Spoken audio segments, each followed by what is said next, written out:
Welcome back to Free Speech Nation with me, Andrew Doyle. Students learning German at Cambridge University are being encouraged to use gender-neutral and inclusive language when speaking to staff and their peers.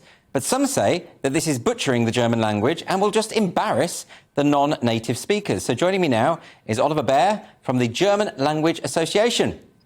Oliver, thanks for joining me today.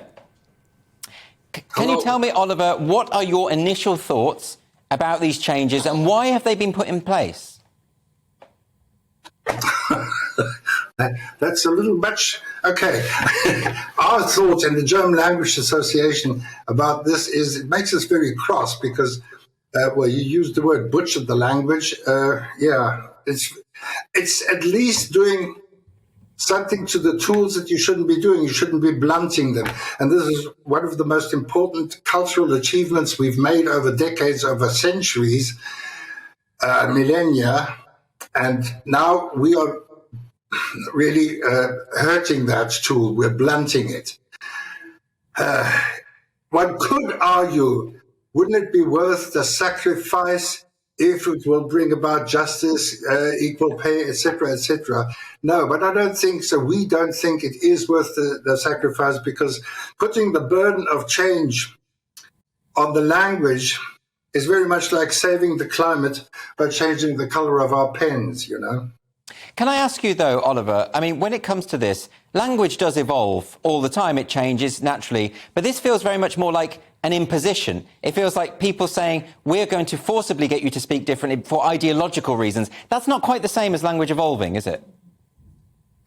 Not at all. In fact, it's a great mistake to think that language evolves by itself. It is always people changing it. But the change happens not top down, but bottom up. It's what people speak every day. That is the everyday language. And you can try and influence from the top down as much as you like. That is restricted then to the elaborate educated. Well, can I ask you about that? Because in this country, for instance, there's been lots of top-down efforts to have people use they and them and their as singular pronouns, but it just hasn't caught on with the general public, however much the media class like to pretend that it has. Is it the case in Germany? What is the context there? Are people using gender-neutral pronouns more often in common parlance? Well, it's interesting that you're telling me about your situation because in English, you have a much easier problem to solve if you want to enforce gender-neutral language. And if it doesn't work in England, it won't definitely work in Germany either. People don't want it.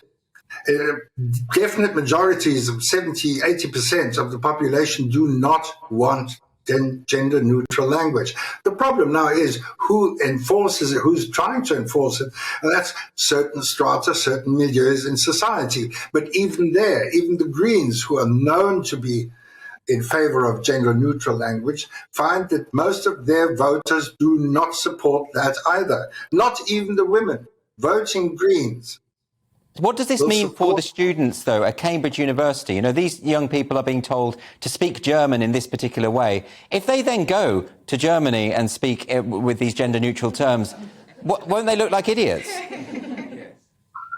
Well, they might make fool of themselves, but one will feel sorry for them because it's difficult enough for the Germans. How can we expect foreigners in our country to solve that riddle? No, I would advise not to even try. On the other hand, one might want to know what's going on and sort of know what to expect when you speak to people there who then speak woke language to you. But you don't have to know it. I don't think so. I think it's a waste of time. But is this just, you know, symptomatic of a broader problem within higher education, perhaps particularly in the UK and particularly among the most elite universities? We keep hearing about Oxford and Cambridge in particular pushing these ideological measures onto students when they should just be teaching them the lessons, right? Well, it's within the context of freedom of research and everything that universities should be standing for. And we find that the ideology is creeping in where people ought to be thinking rationally and working properly along scientific lines. Now that's come to discredit. We've got leaders all over the world who do not believe in science anymore. I don't know what the hell they're doing. Well, Oliver Bear, thank you very much for joining us tonight. Really appreciate it.